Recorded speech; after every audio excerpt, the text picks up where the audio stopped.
name's Kit. Welcome to my channel. This is just me introing this video. Today's video is something a bit different. If you know me, you know that I love kombucha, and so this is a video on how to make kombucha. Also, I'm thinking about starting a new series on my YouTube channel about healthy eating, so comment down below if you're interested.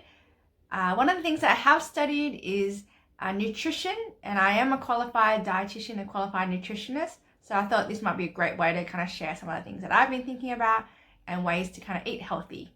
So comment down below if you're interested, and like and subscribe. So let's get started. Okay, so this is stage 1. First step is to boil 1 litre of water at 80 degrees. If you've got a temperature control kettle, that's really helpful, and this just prevents the green tea from being over steep. And so I'm using Anaerobic organic green tea. I'll put it in the description as well in case you wanted it. And so I leave it in the saucepan for about 30 minutes. Because it is boiled at 80 degrees, I can leave it as long as I like actually, and it won't go bitter. But if you're having 100 degrees temperature, then only leave it for 15 minutes.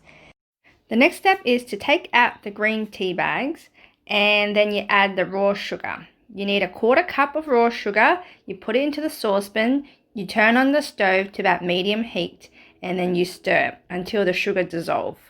Next, after stirring, you get a glass jar and you pour in the liquid. The glass jar needs to be bigger than 1 litre and let it cool to room temperature. And then cover it up with a tea towel to prevent any insects from getting in. And when it's cool, with clean hands, you put the SCOBY into the liquid, and you also pour in the liquid that you have reserved from the previous batch. That helps the starter liquid to be a bit acidic, which helps the yeast to thrive. And you protect it with a tea towel, and I usually date it with a whiteboard marker, and you leave it for 6 days in a room temperature away from sunshine, and then after 6 days, you can be ready to do the second stage of the fermentation.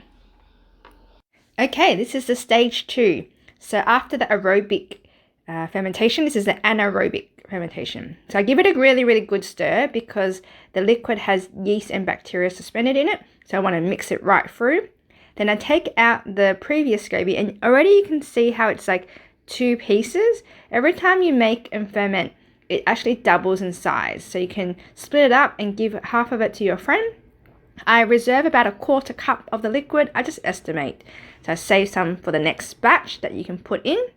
And then I like to mix apple juice and passion fruit in flavouring the SCOBY. You can use any other fruit. People have used ginger, turmeric. You can just test a range of things.